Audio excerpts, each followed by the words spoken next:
A gente sabe que os Estados Unidos está um show de horrores, mas tudo sempre pode piorar. Nos próximos dias, a Suprema Corte vai analisar um caso que pode revogar o direito ao casamento igualitário, né? O casamento gay, que tinha sido assegurado por uma decisão da própria Suprema Corte 10 anos atrás. Nesse vídeo eu vou explicar tudo o que está acontecendo de um jeito rápido e fácil de entender e também vou explicar o que isso tem a ver com você aqui no Brasil. Tem a ver com a gente, tem a ver com o nosso direito de casar, tem a ver com o atual Congresso, que é o Congresso mais conservador da história, tem a ver com o PEC da blindagem, tem a ver com anistia e todo o resto. Eu sei que vocês não gostam de vídeos sobre política, mas eu vou pedir para você ficar até o final, porque todos nós estamos em perigo real e você vai saber o que tem que fazer.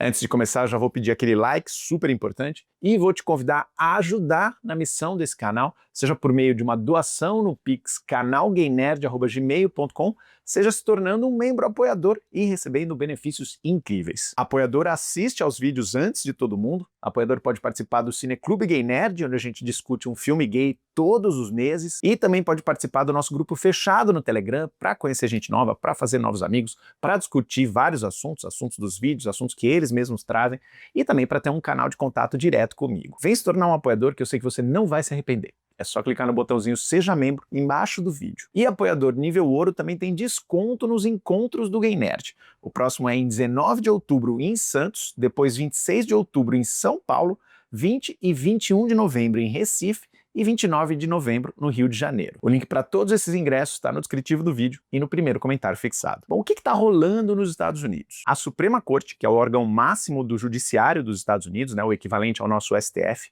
vai analisar nos próximos dias o caso de uma funcionária pública chamada Kim Davis, que talvez você reconheça esse nome. Kim Davis é uma escrivã do estado do Kentucky que em 2015 se recusou a emitir um certificado de casamento por um casal gay, alegando princípios religiosos. Ela é cristã e a religião dela não reconhece o casamento entre dois homens e duas mulheres. Uma bruxa, né, minha filha? Você, a sua religião não reconhece, você não casa com uma outra mulher então, mas os outros querem casar. É um argumento bem merda, tanto que um juiz federal condenou ela por desacato ao tribunal e ela ficou presa durante 6 dias. Mas isso foi lá em 2015, quando o casamento tinha acabado de ser aprovado, o país estava cheio de esperança, o Obama era o presidente, os Estados Unidos e a própria Suprema Corte pareciam mais progressistas, né? Enfim, era uma outra época. Dá até saudade, né? Como você bem sabe, a maré virou, os Estados Unidos estão super conservadores, a própria Suprema Corte também está mais conservadora, porque no seu primeiro mandato, o Donald Trump conseguiu indicar 3 juízes e colocou 3 juízes conservadores. Com isso, se formou uma maioria para reverter várias decisões da própria Suprema Corte que eram consideradas liberais e progressistas. A mais importante foi a do direito ao aborto, que a Suprema Corte tinha entendido como um direito constitucional em 1973, e aí em 2022 ela recebeu um novo caso ligado a esse tema e voltou atrás, retirando esse direito. E aqui eu vou me permitir uma parte. Quando saiu essa decisão, eu fiz um vídeo aqui no canal, eu vou deixar aqui para você assistir, dizendo que aquilo era um sinal inequívoco de que essa Suprema Corte também viria atrás do nosso direito ao casamento igualitário. E uma galera nos comentários, não, imagina, você tá aí só causando sensacionalismo, tá tocando terror nas pessoas. O sistema democrático dos Estados Unidos não permitiria isso, né? O país é uma democracia forte. Pois é, né? Quem que estava certo? O que você precisa entender é que nem o direito ao aborto, nem o direito ao casamento igualitário são leis nos Estados Unidos. Eles vieram de um entendimento da Suprema Corte, uma compreensão de que essas ações, né, o aborto, o casamento igualitário, estavam ligados a outros aspectos protegidos pela Constituição, respectivamente o direito à privacidade e o direito à proteção igualitária. Então a interpretação foi mais ou menos assim: se a gente entende que o casamento gay está ligado à proteção igualitária e a proteção igualitária está protegida pela 14ª emenda da Constituição, então o casamento gay é um direito constitucional. Mas perceba que é exatamente isso, é uma interpretação. Não tem nada escrito sobre casamento gay na Constituição ou em nenhuma outra lei federal nos Estados Unidos. Essa interpretação surgiu lá em 2015, a partir do caso Obergefell versus Hodges, que é uma história muito incrível. Era um casal, o James Obergefell e o John Arthur, que estavam juntos há muitos anos e que queriam essa união reconhecida porque o Arthur estava morrendo por esclerose lateral amiotrófica. Se você quiser saber como é que foi toda essa história, né, em detalhes, toda essa batalha,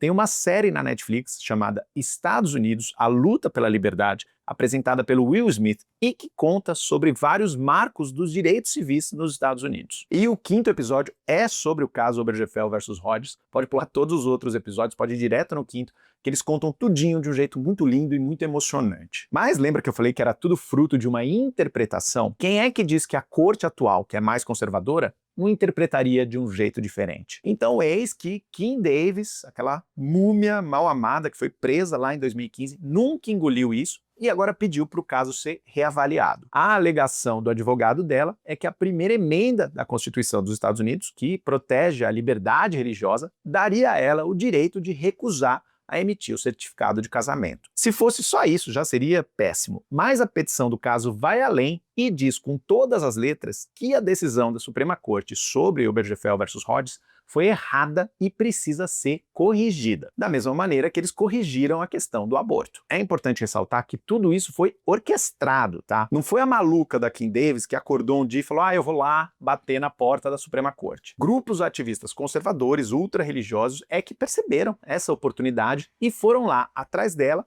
sugerir que ela retomasse esse caso. Porque, gente, assim, levar um caso até a Suprema Corte é caríssimo, é um processo longo, você tem que passar por todas as instâncias inferiores, todos os tribunais menores e só então chegar no maior. Então isso custa dinheiro, custa advogado, custa tudo. Essa mulher não tem tudo isso de dinheiro para pagar todos esses advogados. Mas esses grupos conservadores têm. Eles estão pouco se fudendo se ela foi injustiçada ou não, isso é só uma desculpa para eles poderem revisitar o caso Obergefell versus Hodges, porque isso só pode ser feito quando algum cidadão leva esse questionamento até a Suprema Corte. Ou seja, eles estão usando ela como se fosse um cavalo de Troia. A gente está discutindo essa questão aqui, olha, tadinha, como ela foi injustiçada, mas o que a gente quer é isso daqui, que está dentro desse cavalo, entendeu? Que é o caso do casamento igualitário. E aí você me pergunta, Marcel, qual é a chance deles de fato reverterem o casamento gay? Não dá para saber. Muitos analistas acham que é bastante improvável, mas isso também tinha sido dito sobre o aborto. Não tem como a gente saber, os Estados Unidos estão imprevisíveis. O histórico não é dos melhores. Em 2020, 5 anos atrás, num outro caso ligado indiretamente a esse tema, 2 dos juízes conservadores, o Samuel Alito e o Clarence Thomas, disseram na decisão deles com todas as letras, abre aspas, Obergefell versus Hodges teve consequências terríveis para a liberdade religiosa e que era um, abre aspas, erro que só a Suprema Corte pode corrigir. E eles expressaram explicitamente que eles querem sim, que eles desejam ver essa decisão revogada. Além disso, se você está acompanhando aí as notícias dos Estados Unidos, a Suprema Corte anda tomando decisões completamente chocantes e que seriam inimagináveis um ano atrás. No início de setembro, por exemplo, ela decidiu que o ICE, a Polícia Imigratória, pode sim considerar uma pessoa suspeita só pela aparência, pelo tom de pele ou pelo idioma que ela fala. É o que se chama de perfilamento racial, né? A ideia de usar a raça da pessoa, a etnia, a origem dela, para definir se ela é suspeita ou não, e que, em teoria, seria proibido pela 4ª emenda da Constituição. O que vai acontecer de agora em diante? Primeiro, a Suprema Corte precisa decidir se, de fato, ela quer ouvir esse novo caso aberto pela Kim Davis. Porque eles são super ocupados, né? São milhares de casos que chegam para eles e eles não aceitam todos. Se eles aceitarem, e é isso que vai ser decidido aí nos próximos dias, a exposição oral do caso deve começar só no ano que vem, ali mais ou menos em março e abril, e a decisão dos juízes está esperada para acontecer em junho, coincidindo com o mês do orgulho LGBTQIA+. Olha que péssimo mês que vai ser, né? O que eu acho importante você entender aqui é que mesmo que esse caso não vá para frente, haverá outros. Sabe aquele papo de água mole em pedra dura, tanto bate até que fura? Para grandes decisões judiciais, é assim que funciona. Não é um único caso que chega lá grande e resolve tudo. São várias pequenas decisões, pequenos processos em tribunais menores, em vários lugares do país. Alguns dão certo, alguns dão errado, mas eles vão plantando essa ideia, vão batendo ali naquela tecla de isso aqui tá errado, isso aqui tá errado, não é todo mundo que concorda, não é todo mundo que quer casamento gay. Eu vou colocar no descritivo do vídeo o link para uma matéria que compila todos os ataques jurídicos que o casamento gay recebeu só nos últimos 5 anos, e não foi pouca coisa. Foram quase 20 tentativas de reverter essa decisão em diferentes instâncias. Ou seja, os caras estão trabalhando fortemente nisso e é assim que eles avançam. O caso do aborto foi exatamente assim, foram anos, foram décadas, juntando decisões, juntando jurisprudências consequências até conseguir o que eles queriam. E aqui, nesse ponto do vídeo, a gente chega no Brasil, que é o que realmente importa pra gente. Você já sabe que a extrema-direita brasileira adora imitar a extrema-direita americana. Os caras não pagaram aquele mico ridículo de abrir uma bandeira gigante dos Estados Unidos no dia da nossa independência? É um bando de vira-lata, né? E assim como nos Estados Unidos, o nosso direito ao casamento igualitário não está garantido em nenhuma lei. Ele é um entendimento do Conselho Nacional de Justiça, não é nem do STF, é do CNJ.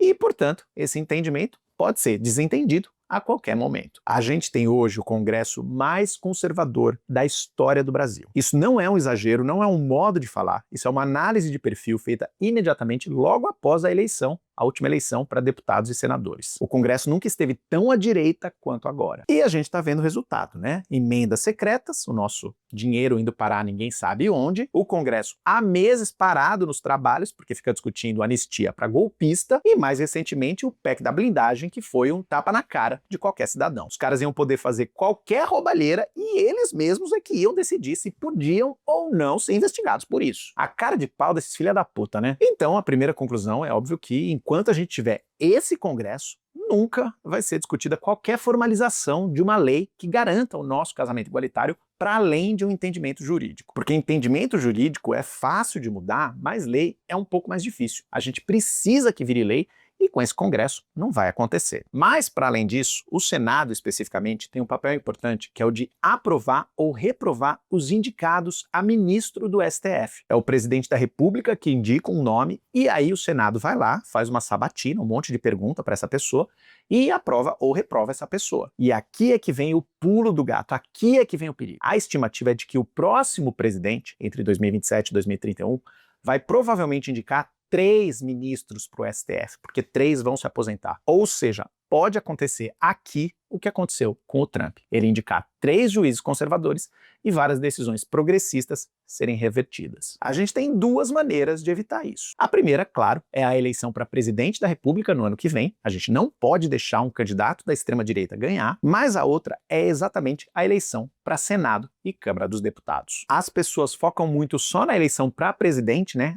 Quem vai ser os candidatos, as pesquisas e tal. E tudo bem, a gente tem que falar sobre isso, claro, mas é essencial as pessoas entenderem que a gente precisa mudar esse Congresso. Esse Congresso atual é uma vergonha em todas as instâncias. Mas particularmente para nós, LGBTQIA+, a mudança nesse Congresso é a única coisa que pode garantir a preservação dos nossos direitos. Porque são eles que podem ou não formalizar o casamento igualitário como lei, e no caso do Senado, são os únicos que podem barrar a indicação de um ministro para o STF que seja um louco ultraconservador, ultra-religioso, caso a direita vença a presidência com o Tarcísio de Freitas, sei lá. Então assim, gente, olho lá fora, vamos ver, né, porque o que acontece lá fora acontece aqui também, olho no que tá rolando nos Estados Unidos, só não aconteceu aqui porque o STF segurou as pontas, né, barrou um monte de decisão absurda dos golpistas e da extrema-direita, mas e se o STF mudar? Vai mudar pro bem ou vai mudar pro mal? Você tem que se conscientizar disso. Seu voto no Senado, seu voto para a Câmara dos Deputados é de extrema importância. Se você se quer considerar reeleger alguém do mandato atual,